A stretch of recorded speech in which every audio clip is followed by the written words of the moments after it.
स्वागत है आप सभी का एक बार फिर से सोशल साइकोलॉजी की इस क्लास में। और सोशल साइकोलॉजी ये क्लास काफ़ी लंबे समय के बाद हो रही है। काफ़ी गैप हो गया है सोशल साइकोलॉजी और एबनॉर्मल साइकोलॉजी की क्लासेस के बीच में, क्योंकि अभी जो मेरा फोकस था वो पूरी तरह से जनरल साइकोलॉजी पर था।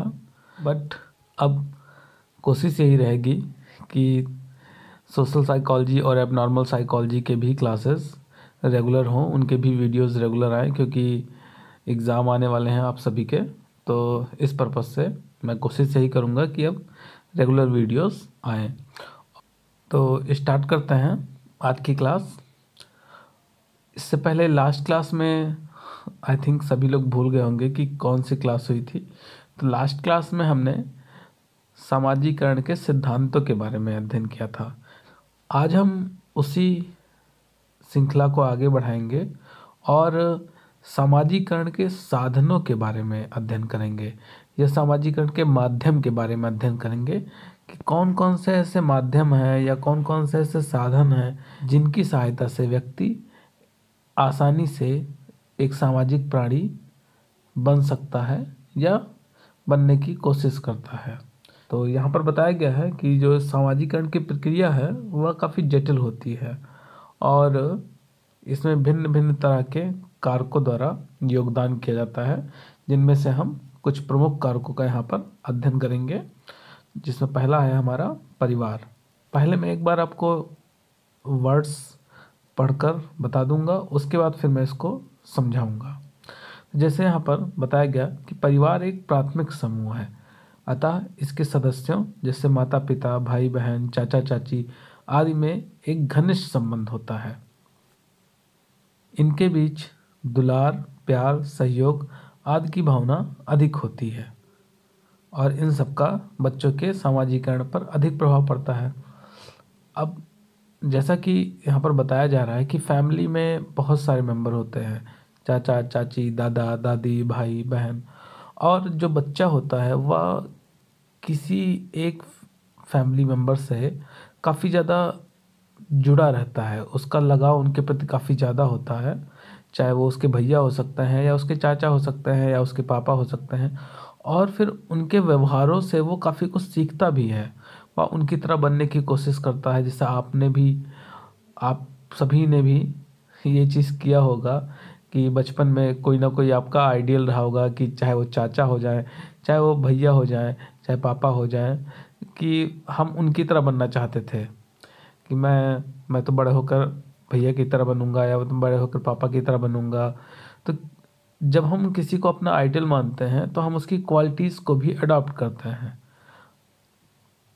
हम उनके व्यवहारों को देखते हैं, उनके व्यवहारों से सीखने की कोशिश करते हैं, और ये जो प्रक्रिया है यह सामाजिकरण या एक सामाजिक प्राणी बनने में बच्चे को काफ़ी हेल्प करती है।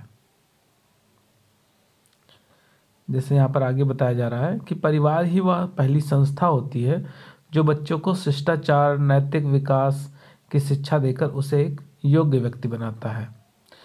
अब हम यहाँ पर एक परिभाषा को भी देखते हैं जो कि दिया गया है डी फ्लेयर, डी एंटोनियो और डी फ्लेयर के द्वारा 1976 में, जिसमें इन्होंने बताया कि संस्कृति एवं सामाजिक क्रम के सार तत्वों को बच्चों को पढ़ाने की एवं उनके व्यक्तित्व विकास को निर्देशित करने की जवाबदेही हमेशा परिवार पर ही होती है। यानी ये बता रहे हैं कि एक बच्चा है उसको अपनी संस्कृति के बारे में बताना, कि जैसे वो किस संस्कृति से जुड़ा हुआ है और उसकी संस्कृति की क्या क्या विशेषताएं हैं, और वह जिस समाज में रह रहा है उस समाज के कौन कौन से नियम हैं, कौन कौन सी विशेषताएं हैं, इन सब के बारे में बताना, उसको समझाना किसका दायित्व होता है? वह हमेशा सबसे पहले परिवार का दायित्व होता है। क्यों? क्योंकि परिवार को सबसे पहले क्या बताया गया कि वो समाज की एक इकाई होती है, और इसीलिए परिवार का ही दायित्व बनता है इन क्रियाओं को करने का।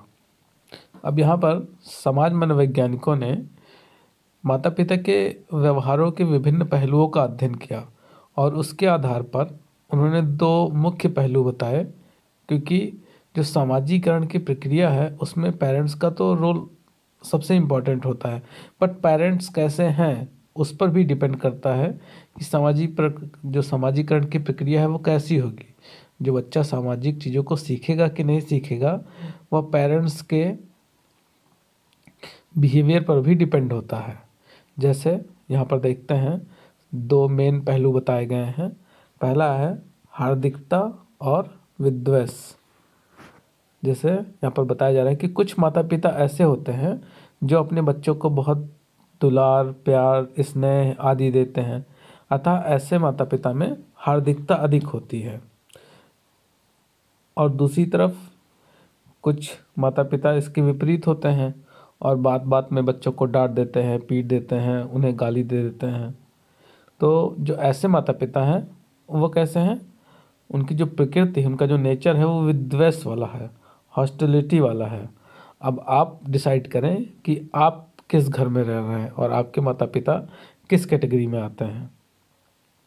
तो यहाँ पर जो समाज मनोवैज्ञानिक है वो बताते हैं कि जिस घर में माता पिता काफ़ी हार्दिक हैं, वो बच्चों को दुलार और प्यार देते हैं, तो ऐसे बच्चे के अंदर सामाजिक गुणों एवं सामाजिक व्यवहारों का विकास तेज़ी से होता है। क्यों? क्योंकि वो खुलकर चीज़ों को कर पाते हैं, वो अपने पेरेंट्स से बोल पाते हैं, उनसे कुछ चीज़ें पूछनी होती है तो पूछ पा लेते हैं। अब अगर बच्चा पेरेंट्स से पूछ रहा है और पेरेंट्स उसको तुरंत तमाचा मार दे रहा है कि चुप रहो, हिम्मत कैसे की क्वेश्चन पूछने की, तो ऐसा बच्चा कैसे कुछ सीख पाएगा? वह सीख ही नहीं पाएगा। तो इसलिए यह ज़रूरी है कि पेरेंट्स हार्दिक हों, वह बच्चों की फीलिंग्स को समझने वाले हों और बच्चों के साथ घुलने मिलने वाले हों। प्रतिबंधकता, अनुज्ञात्मकता, रेस्ट्रिक्टिवनेस और परमिसिवनेस। तो इसमें यह बताया जा रहा है कि सिर्फ प्यार और दुलार ही आवश्यक नहीं है कि बच्चा सामाजिक प्राणी बन जाएगा, सामाजिकरण की प्रक्रिया को सीख जाएगा। इसके साथ साथ यह भी आवश्यक है देखना कि माता पिता बच्चों के व्यवहार पर कितना नियंत्रण रखते हैं। और यहाँ पर दो तरह के नियंत्रण के बारे में बात की गई है। जैसे कुछ माता पिता क्या होते हैं, वो बहुत ज़्यादा रिस्ट्रिक्टिव नेचर के होते हैं, वो बच्चों को कहीं आने जाने ही नहीं देते हैं, हमेशा प्रतिबंध लगा के रखते हैं। और कुछ माता पिता ऐसे होते हैं जो पूरी तरीके से फ्री छूट दे देते हैं, किसी भी कार्य को करना है जाओ करो, जहाँ मर्जी जाना है वहाँ जाओ, कोई फ़र्क ही नहीं पड़ता। तो आप सोच रहे होंगे कि जो सेकेंड ग्रुप है उसका सामाजिकरण काफ़ी तेज़ी से होता होगा, बट नहीं। जैसा कि बॉर्मिन ने एक अध्ययन किया और उस अध्ययन के आधार पर यह बताया कि ये दोनों ही नियंत्रण, दोनों तरह के नियंत्रण में जो सामाजिकरण की प्रक्रिया होती है वह मंद पड़ जाती है। और इसके लिए इन्होंने एक प्रयोग भी किया। इन्होंने प्रयोग के लिए 3 ग्रुप लिए थे, जिसमें पहला ग्रुप ऐसा था कि उन बच्चों के माता पिता उनके कार्यों में ज़्यादा हस्तक्षेप नहीं करते थे और एक सीमा के भीतर उन्हें अपने कार्यों को करने के लिए पूरी आज़ादी देते थे। तो ऐसे बच्चे अच्छे अच्छे सामाजिक व्यवहार को सीखने के लिए प्रेरित होते थे। उनमें कॉम्पिटेंसी की भावना, अनुकूलनशीलता यानी एडॉप्टेबिलिटी की भावना और एक सेल्फ कंट्रोल की फीलिंग बड़ी तेज़ी से विकसित होती है, या उन्होंने अपने प्रयोग में देखा। जबकि ऐसे पेरेंट्स जो बहुत ज़्यादा प्रतिबंधक थे तथा बहुत विद्वेषी स्वभाव के थे, या ऐसे पेरेंट्स जिन्होंने पूरी तरीके से छूट दे रखा था, उन पेरेंट्स में सामाजिकरण की प्रक्रिया वैसी नहीं दिखती है जैसा कि पहले ग्रुप में दिखती है। तो बार्मिन ने जो निष्कर्ष निकाला उसके आधार पर बताया कि माता पिता का स्नेह, दुलार, प्यार के साथ साथ एक सीमा तक यदि नियंत्रण भी रखा जाता है तो बच्चों का सामाजिकरण अधिक तेजी से होता है। उसके बाद अब हम बात करते हैं साथियों के समूह या पीयर ग्रुप के बारे में, कि कैसे पीयर ग्रुप या साथियों का समूह जो होता है, टोली होती है, वह बच्चों के सामाजिकरण में कैसे योगदान करती है। बच्चा थोड़ा सा बड़ा हो जाता है, जैसे वो 3 साल का, 4 साल का हो जाता है, तो क्या करता है, वह एक टोली का निर्माण करता है। वह अपने आस पड़ोस में रहने वाले या अपने घर में ही अगर उसके हम उम्र के बच्चे रह रहे हैं, उसके एक ही उम्र के बच्चे रह रहे हैं, तो वो क्या करते हैं, वो आपस में एक समूह का निर्माण कर लेते हैं और फिर वो कुछ ना कुछ खेलते रहते हैं। अगर लड़कियां हैं तो वो गुड़िया के साथ खेलेंगी, उनकी शादी करवाएंगी, और बच्चे हैं तो वो राजा बनेंगे, या फिर और भी बहुत सारे गेम वो खेलते रहते हैं जो कुछ वो टीवीज में देखते हैं या और कहीं से भी सीखने को मिलता है, वो सब देखते हैं और उनको अपने व्यवहारों में लाते हैं। वहाँ पर वो अपने समूह के साथ उनको खेलते हैं। इससे उनके सामाजिकरण पर काफ़ी असर पड़ता है और उनको नई नई चीज़ें सीखने को मिलती हैं। इसी को बताने के लिए हैविंगहर्स्ट ने एक अध्ययन किया, जिसके आधार पर उन्होंने निम्नलिखित 4 तरीकों का वर्णन किया, जिसके सहारे साथियों का समूह बच्चों को सामाजिकृत करता है। इन्होंने बताया कि साथियों का समूह भिन्न भिन्न परिवार के बच्चों को एक दूसरे के नज़दीक आने का मौका देता है तथा उन्हें एक सामाजिक रूप से अनुमोदित व्यवहार करने की प्रेरणा देता है। यहाँ पर बता रहे हैं कि जो बच्चों का ग्रुप होता है उसमें कई फैमिलीज़ के बच्चे होते हैं और जो कई तरीक़ों से डिफरेंट होते हैं। कुछ के रिलीजन डिफरेंट होते हैं, कुछ के इकोनॉमिकल स्टेटस डिफरेंट होते हैं, सामाजिक आर्थिक दशाएं भी भिन्न होती हैं। तो ऐसे बच्चे जब आपस में मिलते हैं तो ऐसा व्यवहार करना चाहते हैं जिससे उन्हें सामाजिक रूप से अनुमोदन मिले। जैसे जहाँ पर वो खेल रहे हैं तो अगर वहाँ पर कुछ बड़े लोग बैठे हैं तो कुछ ऐसा व्यवहार करना चाहते हैं कि जो बड़े पास में बैठे हैं वो देख के उनके व्यवहारों को तारीफ करें, और इस तरीके से इनडायरेक्टली वह सामाजिकरण की प्रक्रिया को सीखते रहते हैं। सेकंड यहाँ पर बता रहे हैं, साथियों का समूह बच्चों में विवेकी अंतःकरण विकसित करने में मदद करता है। अब यहाँ विवेकी अंतःकरण से क्या तात्पर्य है, तो विवेकी अंतःकरण का मतलब है सामाजिक मूल्यों को समझने तथा उनके अनुसार व्यवहार करने से होता है। जैसे कौन कौन से सामाजिक नियम हैं, सामाजिक मूल्य हैं। अब मान लीजिए बच्चे खेल रहे हैं, अगर वो कुछ अभद्र लैंग्वेज का यूज करते हैं, गाली गलौज करते हैं, तो अगर कोई आसपास में है बड़ा तो क्या करता है, वो उनको समझाता है या उनको नहीं समझते हैं तो डांट देता है। तो उनको क्या लगता है, उनको पता चलता है कि नहीं, ये लैंग्वेज या ये जो भाषा है वो सही नहीं है, हमें इसका उपयोग नहीं करना है, वरना हमें डांट मिलेगी और हमें तारीफ नहीं मिलेगी। तो वो ऐसी लैंग्वेज का यूज़ करना चाहते हैं जिससे उनको तारीफ मिले और लोग उनकी प्रशंसा करें। नेक्स्ट, साथियों द्वारा प्राप्त अनुभवों से बच्चों में उचित सामाजिक मनोवृत्ति विकसित होती है। बच्चे यह सीख लेते हैं कि अन्य व्यक्तियों के साथ उनका संबंध कैसा रहना चाहिए तथा सामाजिक जिंदगी एवं समूह की क्रियाओं के साथ किस तरह से आनंद प्राप्त किया जा सकता है। अब यहाँ पर यह बता रहे हैं कि जैसे जब बच्चे आपस में मिलते हैं तो वो अपने एक्सपीरियंस को बताते हैं।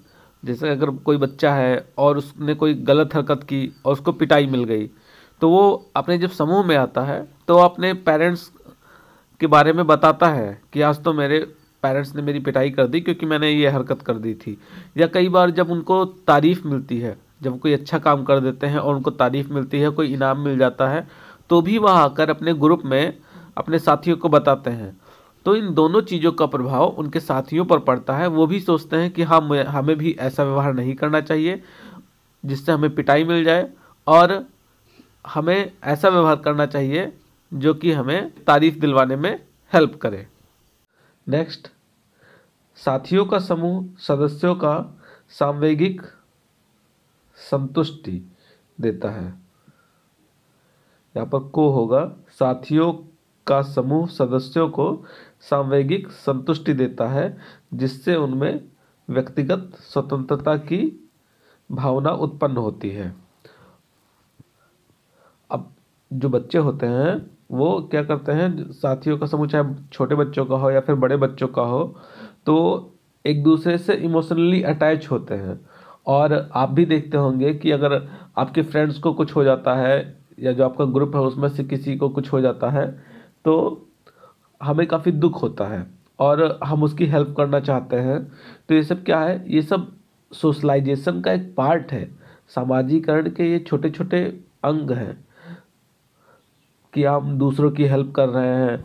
और अगर हम आज दूसरों अपने फ्रेंड्स की हेल्प कर रहे हैं तो कल हो सकता है कि अगर हम उस वही प्रॉब्लम किसी थर्ड पर्सन में देखते हैं तो हम उसकी भी हेल्प करना चाहते हैं।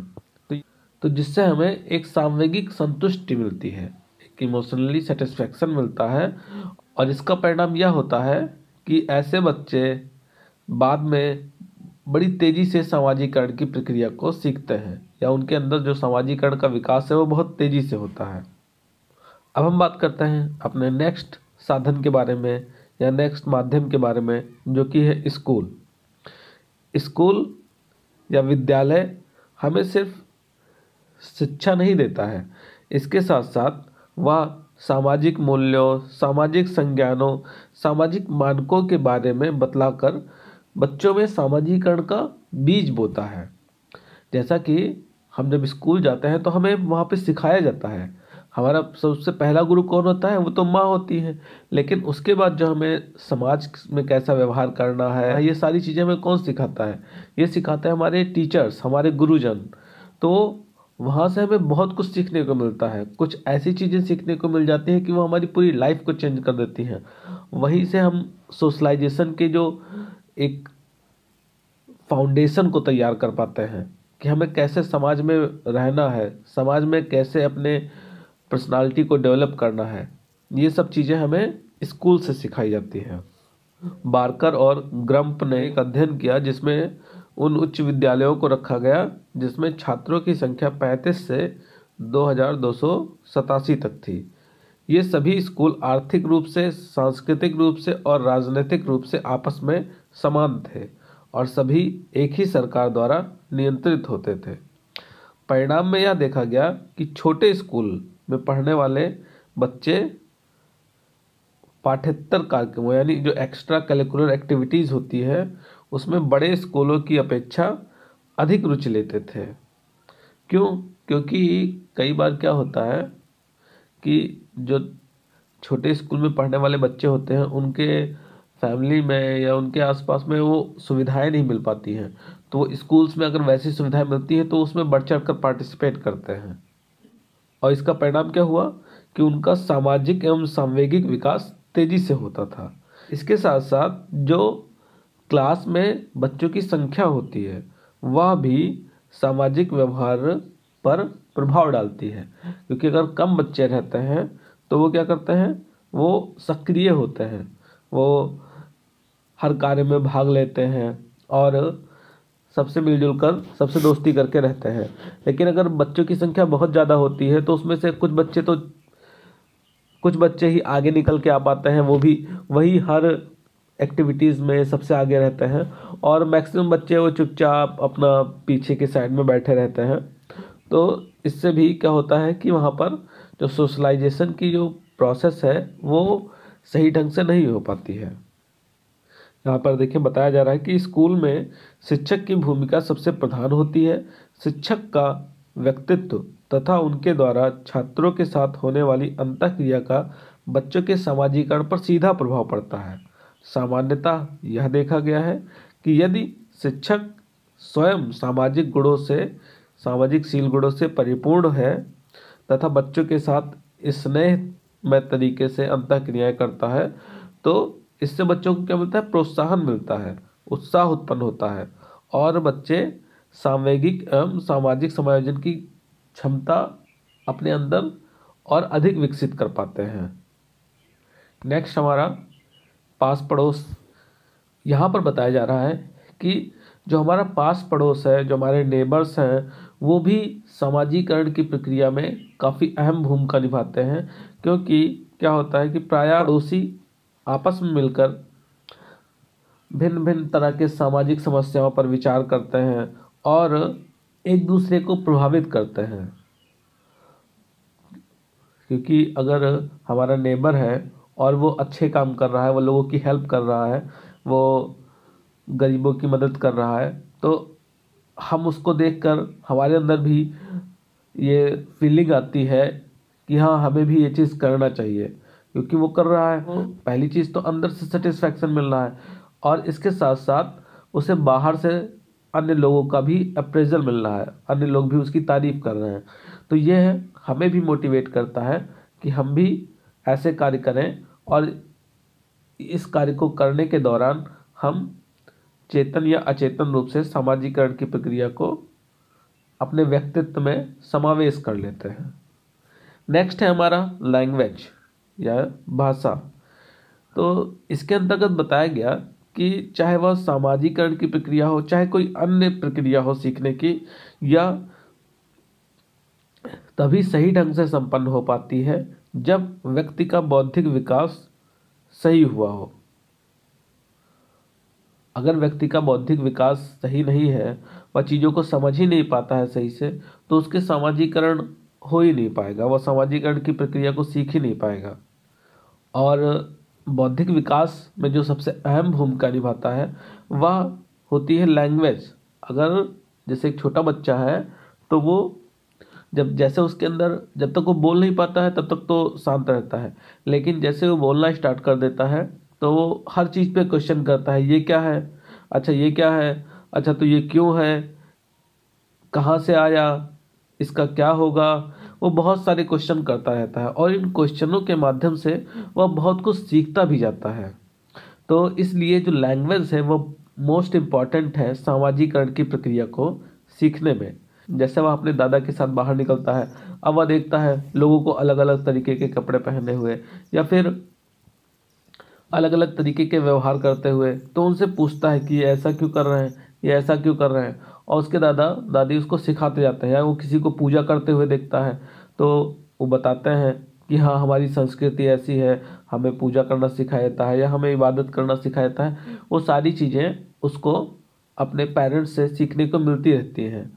तो अगर वह लैंग्वेज ही नहीं डेवलप होगी उसके अंदर, तो वो कहाँ से इन क्वेश्चंस को पूछ पाएगा, और जब क्वेश्चंस ही नहीं पूछ पाएगा तो वो कैसे सीख पाएगा।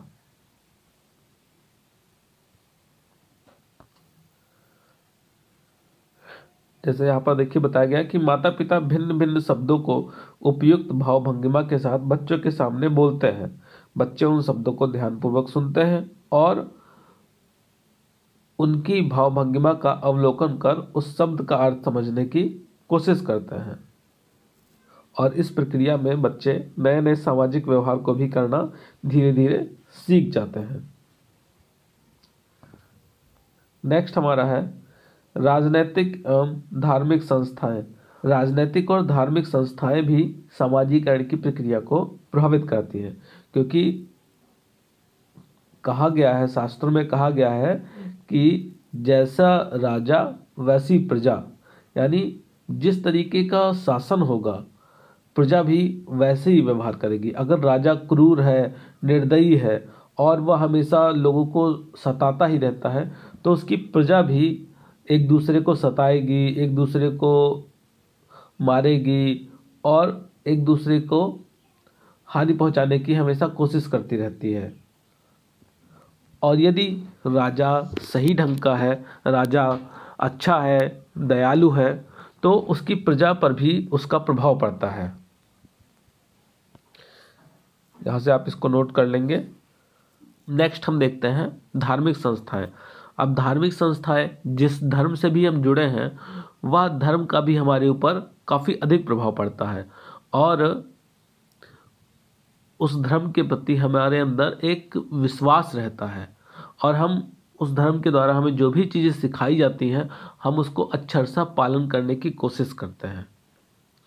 और यह सोच के भी पालन करते हैं कई बार कि अगर हम उस धर्म के अकॉर्डिंग व्यवहार करेंगे तो हमारे जो भगवान है, या हमारे जो अल्लाह है, या हमारे जीसस हैं, या वाहेगुरु है, जो भी हैं, जिनको भी हम अपने श्रद्धा के साथ मानते हैं, वह हमारे ऊपर खुश होंगे और हमें आशीर्वाद देंगे या हमारी विशेष को पूरी करेंगे अगर हम उनके बताए गए धर्म के अकॉर्डिंग कार्य करते हैं। तो इसलिए यहाँ पर धर्म का भी काफ़ी मेन रोल है सामाजिकरण की प्रक्रिया को सीखने में।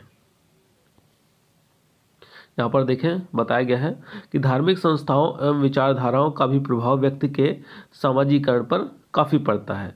प्रत्येक धर्म अपने अनुयायियों में एक विशेष अलौकिक विश्वास उत्पन्न करता है तथा साथ ही यह भी विश्वास जगाता है कि अच्छे कार्य करने वालों पर भगवान खुश होते हैं तथा उन्हें मरने के बाद स्वर्ग या जन्नत मिलता है, तथा बुरे काम करने वालों पर भगवान नाराज हो जाते हैं और उन्हें मरणोपरांत नरक मिलता है। तो इस डर से क्या होता है कि व्यक्ति सही कार्य करने की कोशिश करता है। इस तरह में धर्म व्यक्ति में पुण्य तथा पाप का भाव उत्पन्न कर कई प्रकार के सामाजिक एवं नैतिक शील गुणों को सीखने में मदद करता है। यहाँ पे शील गुण होगा।